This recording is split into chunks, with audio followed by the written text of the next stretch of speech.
I couldn't believe what I was hearing. Standing outside my own bedroom door, my hand frozen on the doorknob, I listened to my husband Brandon's voice drift through the crack.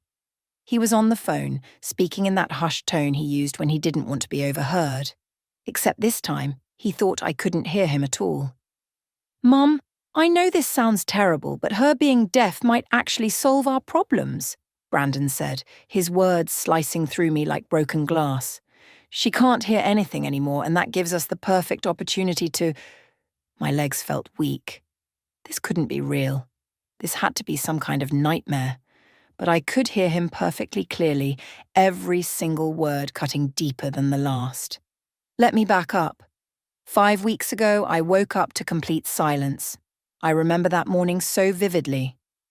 I opened my eyes and reached over to turn off my alarm clock, wondering why I hadn't heard it go off. Then I realized I couldn't hear anything at all. Not the clock, not the birds outside, not my own breathing. Nothing. Panic set in immediately. I shook Brandon awake, trying to tell him something was wrong, but I couldn't even hear my own voice. The look of confusion on his face turned to concern as he realized what was happening. He grabbed his phone and typed, "Can you hear me at all?" I shook my head, tears already streaming down my face. We rushed to the emergency room. After hours of tests, Dr. Monroe, the ear specialist, delivered the diagnosis. A severe ear infection I'd been fighting for weeks had caused sudden sensorineural hearing loss, complete deafness in both ears. "Will it come back?" Brandon had asked the doctor while I watched their lips move, trying to understand. Dr. Monroe had written his answer on a notepad for me. "It's possible, but there's no guarantee. We'll start treatment immediately and monitor closely. Some patients recover fully, others don't." Those first few days were the most terrifying of my life. I'm an elementary school teacher, and suddenly I couldn't hear my students, couldn't hear announcements, couldn't function in my job. I had to take immediate medical leave. My entire world became silent and small. But Brandon seemed like a rock. At least that's what I thought. He took time off work to help me adjust. He learned how to communicate with me through writing notes and text messages. He held me when I cried at night, feeling isolated and scared. He went with me to every doctor's appointment, every hearing test, every treatment session. His mother, Patricia, started visiting more often too. She'd bring meals, sit with me, write encouraging notes. "You're so strong, Amelia," she'd written once. "Brandon and I are here for you." I'd felt grateful, supported, loved. But there were moments that felt off. Moments I couldn't quite explain. Like when I'd walk into a room and Brandon and Patricia would suddenly stop their conversation. Their faces would shift, become carefully neutral. They'd smile at me, write something casual on the notepad, but something in their eyes seemed different. Or the way Brandon started spending more time on his phone, tilting the screen away from me. When I'd tap his shoulder to ask who he was texting, he'd wave it off as work stuff and change the subject. Patricia's visits became longer, more frequent. She'd stay for hours and I'd watch her and Brandon having these intense conversations I couldn't follow. Their expressions seemed serious, almost secretive. But whenever I'd ask what they were discussing, Brandon would write, "Just boring real estate talk," or "Mum's worried about her investments." Then there was the mail situation. Brandon started intercepting everything before I could see it. He said he was helping me by sorting through it, handling the bills, managing our accounts while I recovered. It seemed thoughtful at the time. I trusted him completely. Why wouldn't I? He was my husband. We'd been married for 6 years. He'd never given me a reason to doubt him before. The isolation of deafness was overwhelming. I couldn't talk on the phone with Nicole, my best friend, so we had to rely on text messages. I couldn't go out comfortably because I couldn't hear cars, announcements, or people trying to get my attention. I felt vulnerable in a way I'd never experienced before. Every week I went to Dr. Monroe for checkups. Every week the tests showed the same thing. No improvement. He kept adjusting my medications, trying different treatments, but nothing seemed to work. Until week 5. I sat in Dr. Monroe's office yesterday for what I thought would be another routine appointment. He did his usual examination, looking in my ears with his instruments, checking my responses. But this time his expression changed. His eyebrows went up. He looked excited. He gestured for me to put on the headphones for a hearing test. I'd done this test a dozen times before, and every time I heard nothing. Just silence. So I didn't expect anything different. But when he pressed the button, I heard it. A beep. Faint, but there. My eyes went wide. Dr. Monroe saw my reaction and his smile grew bigger. He pressed again. Another beep, this time in my other ear. Then another. And another.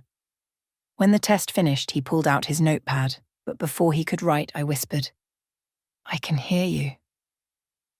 My own voice sounded strange after 5 weeks of silence, but I could hear it. Tears poured down my face. "Amelia, this is remarkable," Dr. Monroe said, and I could hear every word. "Your hearing has completely returned." He explained that while rare, it was possible with the aggressive treatment we'd been doing. The inflammation had finally gone down enough for my hearing to recover. It was almost miraculous. But then he said something that changed everything. Given the sensitive nature of sudden hearing recovery, I'd recommend not announcing it immediately, he told me, his expression serious. Some patients find it valuable to observe their environment first and adjust gradually. The transition from deaf to hearing can be jarring. Take a day or two to process this change before telling people. I nodded, but even then, something in my gut was stirring, a strange instinct I couldn't name. I drove home in my car, and for the first time in 5 weeks, I could hear the engine, the radio, the traffic around me. It should have been pure joy. But instead, I felt uneasy. When I got home, Brandon was there early, which was unusual. He smiled when he saw me, walked over and kissed my forehead. Then he wrote on our notepad, "How was the doctor? Any changes?" I could hear him breathing. I could hear the clock ticking in the kitchen. I could hear everything. But I picked up the pen and wrote back, "No change, same as always." I don't know why I lied. Some instinct told me to wait, to watch, to listen. That night, after Brandon thought I'd gone to sleep, I heard him making phone calls in the bathroom, whispering about timing and the plan. And this morning, I heard him in our bedroom, talking to Patricia. That's how I ended up here, outside my own bedroom door, my hand shaking on the doorknob, listening to my husband plot something that involved my deafness being an opportunity. My heart pounded so loud I was afraid he'd hear it, but I stayed frozen, listening to every word as my entire world crumbled around me. I didn't open the bedroom door. Instead, I backed away slowly, my heart hammering against my ribs. Brandon was still talking to Patricia, his voice low but clear now that I could hear again. "We need to move fast, Mom. The lawyer says we have a narrow window for this." "Lawyer? What lawyer?" My mind raced as I tiptoed down the hallway to the bathroom. I turned on the faucet to cover any sound I might make and tried to steady my breathing. This couldn't be happening. Brandon wouldn't. He couldn't. But he was. Whatever this was, he was planning something. And my deafness was somehow central to it. I heard his footsteps coming down the hall. Quickly, I flushed the toilet and opened the bathroom door, arranging my face into what I hoped looked normal. Brandon stood there, phone in his pocket, smiling at me like nothing was wrong. He grabbed the notepad we kept in every room now and wrote, "Morning. Sleep well?" I nodded and took the pen. "Fine. Going to make coffee." In the kitchen, I moved through the familiar routine of making breakfast, but every sound seemed amplified. The coffee maker gurgling, the refrigerator humming, Brandon's footsteps as he moved around upstairs. I could hear all of it, and I had to pretend I couldn't. Brandon came down dressed for work. He kissed my cheek and wrote, "Big meeting today. Might be home late. Love you." I wrote back, "Love you too." The words felt like lies on the paper. I watched him leave, heard his car start in the driveway. Then I heard him on the phone again before he drove away. "Yeah, Mom, I'm heading out now. I'll stop by at lunch and we'll go over everything." The sound of his car faded down the street. I stood frozen in my kitchen, coffee cup trembling in my hands. What was I supposed to do? Call the police and say what? My husband had a conversation with his mother that sounded suspicious. I had no proof of anything, just a terrible feeling in my gut, and half a conversation I'd overheard. I needed to know more. I needed to understand what Brandon was planning. His home office was just down the hall. Brandon had always been private about his workspace, but he'd never locked it before. I tried the door. It opened easily. The office was neat, organized, typical Brandon. His desk had the usual stuff: computer, papers, pens, a photo of us from our wedding day. I stared at that photo for a moment. We looked so happy, so in love. Had that all been fake? I started searching through drawers, feeling guilty but desperate. Bank statements, utility bills, tax documents, nothing unusual. Then I reached the filing cabinet in the corner. The bottom drawer had a folder pushed all the way to the back. No label on it, just a plain manila folder. I pulled it out and opened it. My blood went cold. Legal documents, pages and pages of them. I saw words like power of attorney, medical decision-making authority, competency evaluation, guardianship. My name was on every page. I flipped through them with shaking hands. There were notes in Brandon's handwriting in the margins. Timeline: 6 to 8 weeks of documented disability. Patricia confirms investment opportunity closing mid-December. Need legal authority established before then. Investment opportunity. Legal authority over me. I kept reading. Bank statements from our joint account showed transfers I'd never seen before. Brandon had been moving money out, thousands of dollars at a time, into an account I didn't recognize. Over 3 weeks, he'd transferred $85,000. $85,000. Gone. My hands were shaking so badly I almost dropped the papers. I pulled out my phone and started taking pictures of everything. Every document, every bank statement, every note in Brandon's handwriting. Then I found the email printouts. Messages between Brandon and someone named Patterson at a law firm. The emails talked about the situation with my incapacitated wife and establishing legal guardianship due to her inability to manage her affairs. Patterson had written, "Given her condition, the court should approve your request for financial authority without issue." I felt sick. Actually sick. I ran to the bathroom and dry heaved over the toilet. Brandon was trying to get legal control over me, over my money, over my life, because I was deaf, because he thought I was helpless. My phone buzzed. A text from Nicole. "Hey, how are you feeling today? Want me to come over?" I stared at the message. I wanted to call her to tell her everything, but I couldn't risk it. Not yet. I needed more information. I needed to know exactly what Brandon was planning. I went back to the office and kept searching. That's when I found the bank statements for our savings account, the one that held the inheritance from my parents. My parents had died in a car accident 3 years ago. It had been devastating. They left me $200,000. Brandon and I had agreed to save it, to use it for our future, maybe for a down payment on a bigger house or for kids someday. The account balance should have been around $215,000 with interest. Instead, it showed only $130,000. He'd already taken $85,000 from my parents' money. Rage flooded through me, hot and sharp. How dare he? How dare he? I heard a car in the driveway. My heart stopped. I glanced at the clock. It was only 11 in the morning. Brandon wasn't supposed to be home. I quickly shoved the folder back into the filing cabinet, making sure it was positioned exactly how I'd found it. I closed the drawer and rushed out of the office, pulling the door shut behind me.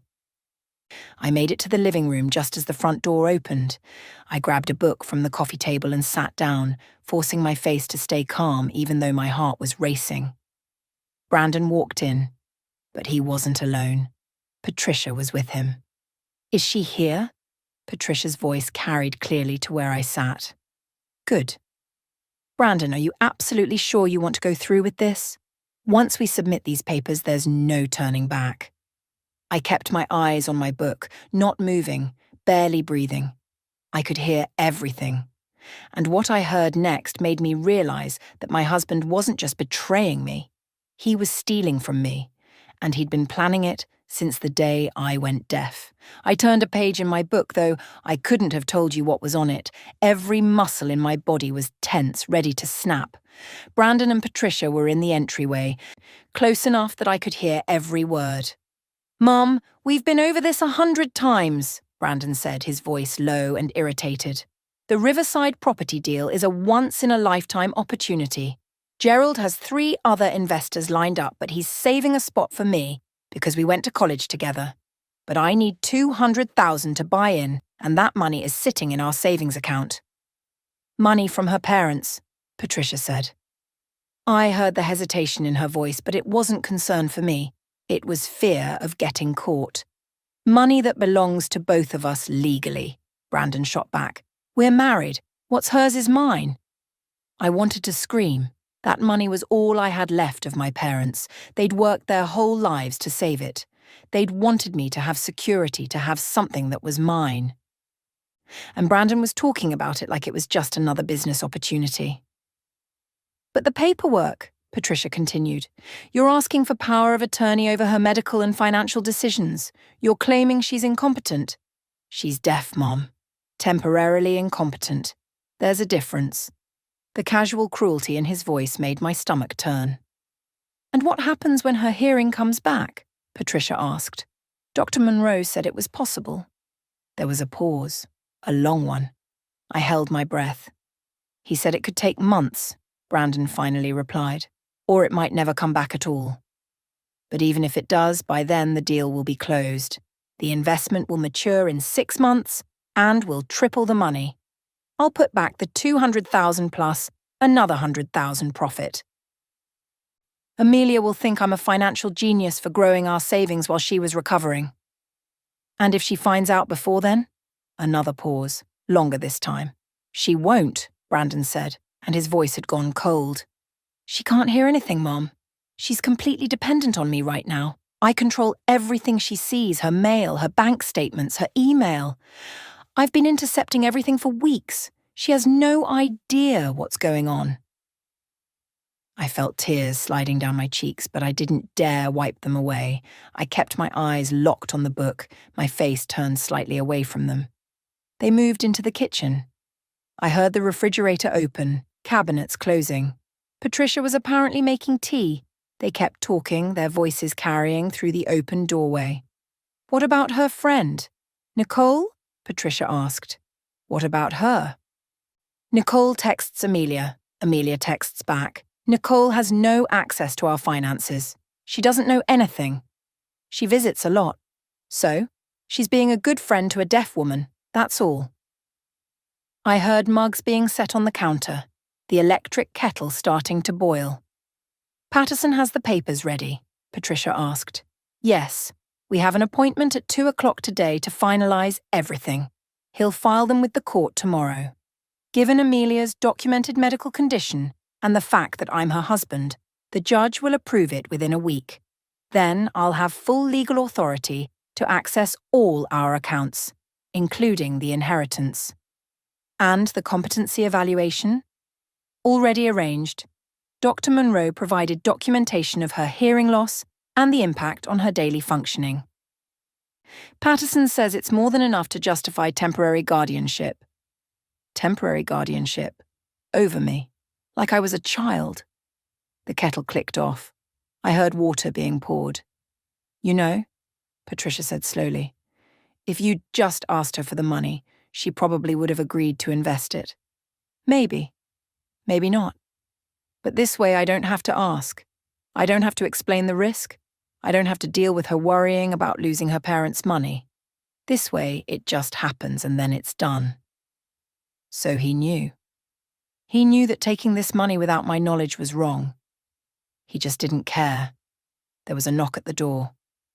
"Who the hell is that?" Brandon muttered. I heard him walk to the front window. "It's Nicole. Perfect timing." I heard him open the door, his voice suddenly bright and cheerful. "Nicole, hey. This is a surprise." "Hi, Brandon." Nicole's voice was warm, friendly. I brought lunch for Amelia. Thought I'd surprise her. That's really sweet, but this isn't the best time. Amelia's not feeling great today and my mum's here helping out. Oh, hi, Patricia, Nicole called out. I'll just pop in for a quick visit. I haven't seen Amelia in a few days and I want to check on her. I could hear the steel under Nicole's friendly tone. She wasn't going to be turned away easily. Good old Nicole. Sure. Okay, Brandon said, his voice tight. But just a quick visit.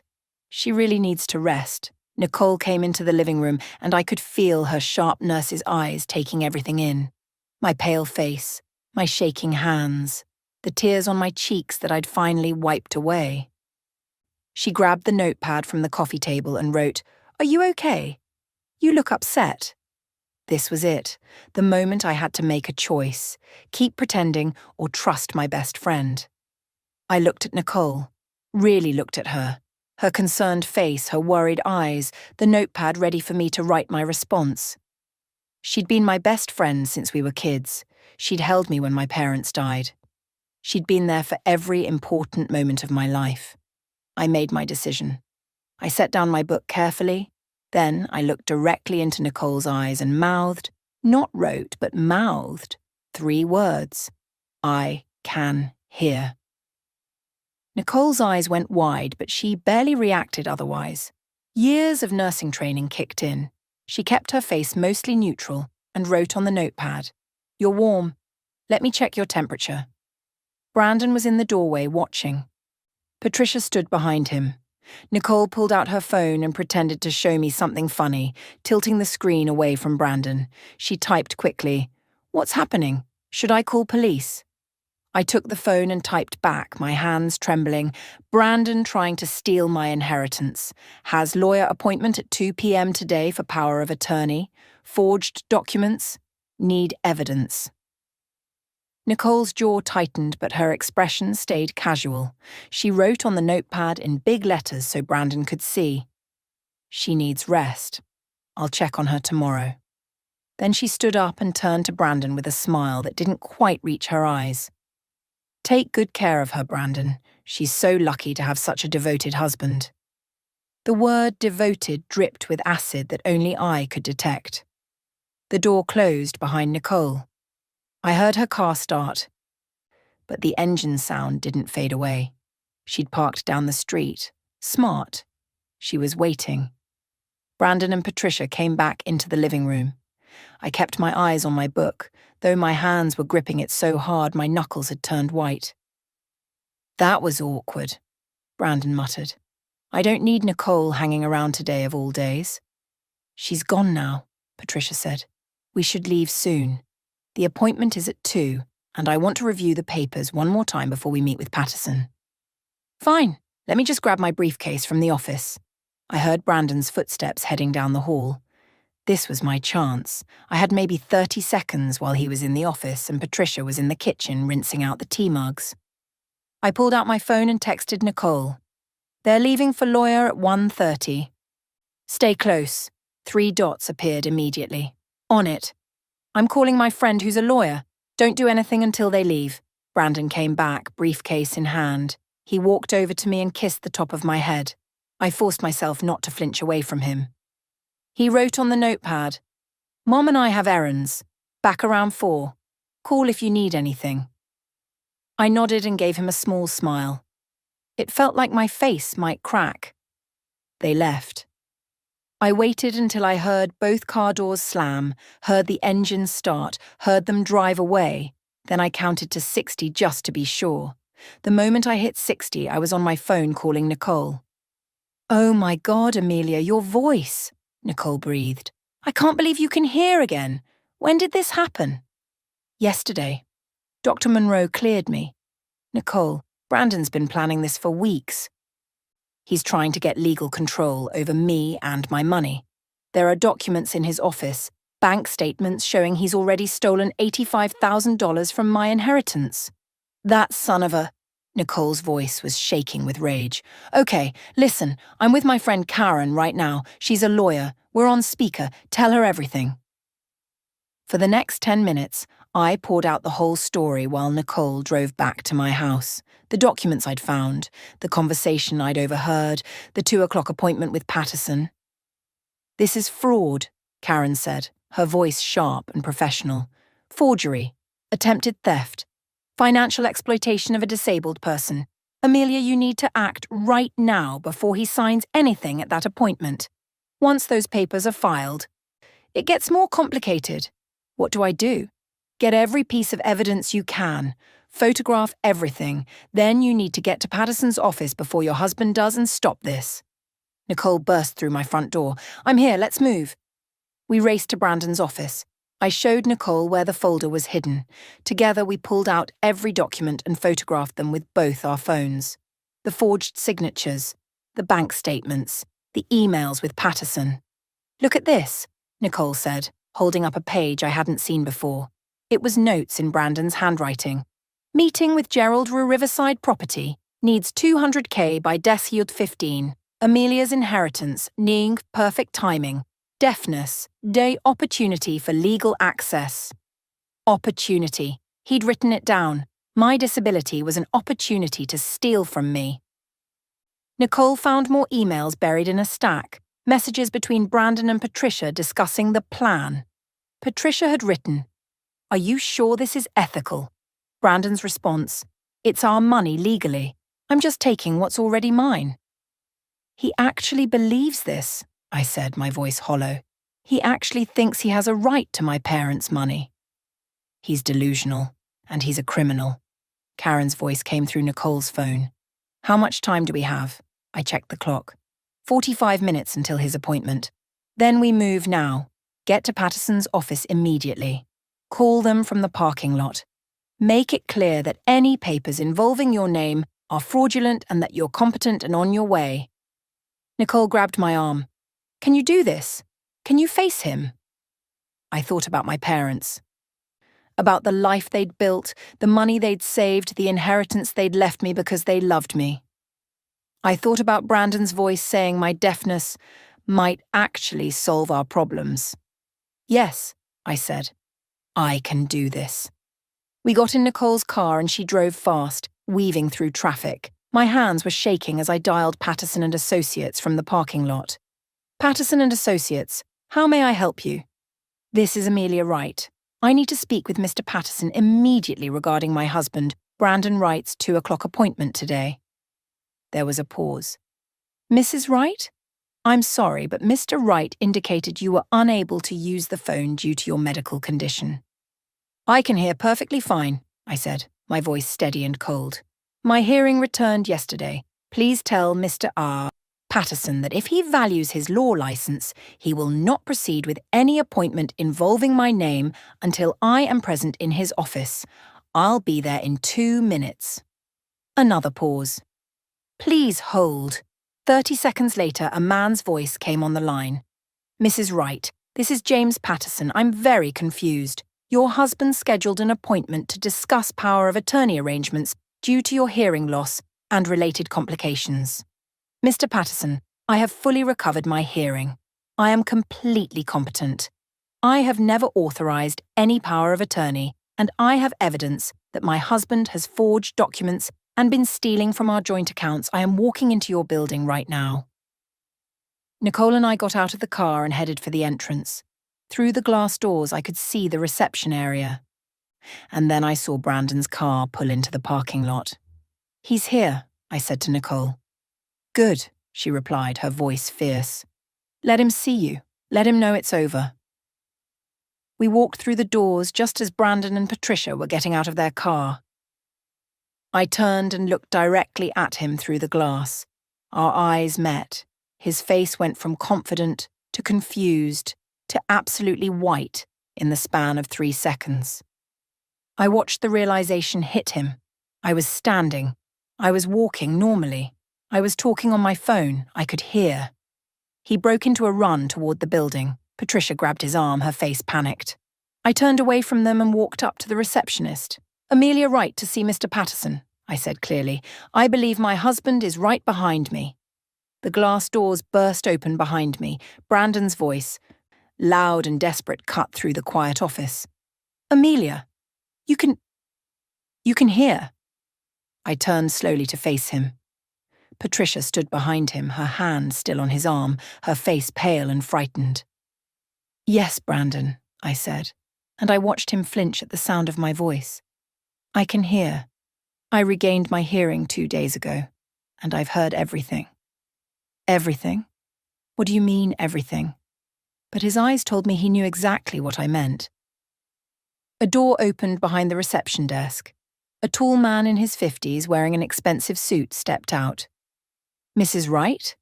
I'm James Patterson. Perhaps we should all step into my conference room." "I don't think that's necessary," I said, not taking my eyes off Brandon. "I just need to make one thing very clear. I am not incapacitated.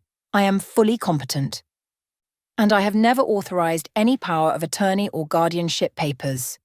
"Amelia, please let me explain," Brandon started. "Explain what?" My voice came out sharper than I intended. "Explain how you told your mother that my deafness might solve your problems? Explain how you planned to steal my inheritance to invest in a property deal? Explain how you forged legal documents?" Patricia made a small sound. Brandon's face had gone from white to red.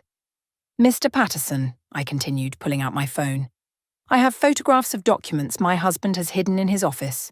Documents with my forged signature. Bank statements showing unauthorized transfers of $85,000 from our joint account. And emails between you discussing my alleged incompetence." Patterson's expression shifted from confusion to alarm. "I think we all need to sit down and discuss this calmly." "No," I said. "I don't need to sit down. I need you to know that if any papers involving my name are filed with any court, I will immediately report you to the State Bar for participating in fraud." "Mrs. Wright, I assure you, I had no knowledge of any fraud. Your husband came to me with what appeared to be legitimate concerns about his deaf wife who couldn't manage her own affairs." I cut him off. "Did you even try to contact me? Did you ask to meet with me yourself? Or did you just take his word for it because it was easier?" Patterson's silence was answer enough. Brandon finally found his voice. "Amelia, you don't understand. I was trying to help us. The Riverside deal is legitimate. Gerald confirmed we could triple our investment in 6 months. I was going to put all the money back plus profit. You would never have even known it was gone. But I'm deaf, so what does it matter, right?" The words came out bitter. "I can't hear, so I can't manage money. I can't make decisions. I'm just helpless and vulnerable and you can do whatever you want. That's not what I meant. I heard you, Brandon." My voice rose, months of fear and betrayal pouring out. "I stood outside our bedroom door yesterday morning and I heard you tell your mother that my deafness was an opportunity. I heard you discuss forging my signature. I heard you plan to steal from me." Patricia stepped forward, her voice shaking. "Amelia, you have to understand, Brandon was under so much pressure with this investment opportunity, and he just made some poor choices." "You helped him," I said, turning to her. "You knew everything. You encouraged him. Don't pretend you're innocent in this." "I think," Nicole spoke up from beside me, her voice cold, "that Mrs. Wright needs to contact the police. This isn't just poor choices. This is criminal fraud." Brandon's eyes went wide. "The police? Amelia, no, please. I'm your husband. We can work this out. We don't need to involve—" "You're right," I said quietly. "You are my husband. You were supposed to be my partner. For 5 weeks, I was terrified and alone in silence. I couldn't hear anything. I couldn't do my job. I felt helpless and vulnerable and scared. And instead of being there for me, instead of supporting me, you saw it as a chance to steal from me." "I wasn't stealing, I was borrowing—" "With forged documents and lies." My voice broke slightly. "You were getting legal control over me, Brandon. Over my medical decisions. Over my finances. You were making me incompetent in the eyes of the law so you could do whatever you wanted with my parents' money." He had no answer for that. Patterson cleared his throat. "Mr. Wright, I think you should leave. Mrs. Wright, I'm cancelling this appointment and I will not be filing any paperwork on your behalf. If you want to pursue legal action against your husband, that's your right." "She's not going to do that," Brandon said desperately. "Amelia, please. I made a mistake. A terrible mistake. But I love you. Don't throw away 6 years of marriage over this. I looked at him. Really looked at him.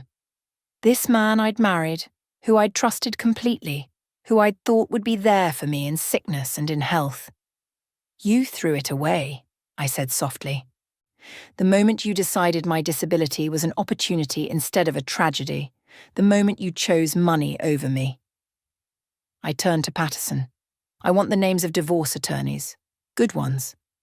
Amelia, no. And yes, I continued, ignoring Brandon's plea. I will be filing a police report for fraud, for forgery, and for financial exploitation. Brandon's face crumbled. Please, please don't do this. I'll do anything. I'll put all the money back today. I'll cancel the investment. You'll face the consequences of your choices, I said, just like I had to face 5 weeks of deafness. Just like I had to face the truth about who you really are. Nicole put her hand on my shoulder. Let's go. As we walked toward the door, Patricia called out, Amelia, please, he's my son. Don't destroy his life over this. I stopped and turned back one last time. He tried to destroy mine, I said, and he would have succeeded if I hadn't regained my hearing at exactly the right moment to hear the truth. We left them standing there in that office. Brandon, Patricia, and Patterson, all facing the consequences of what they'd done. Nicole drove me straight to the police station.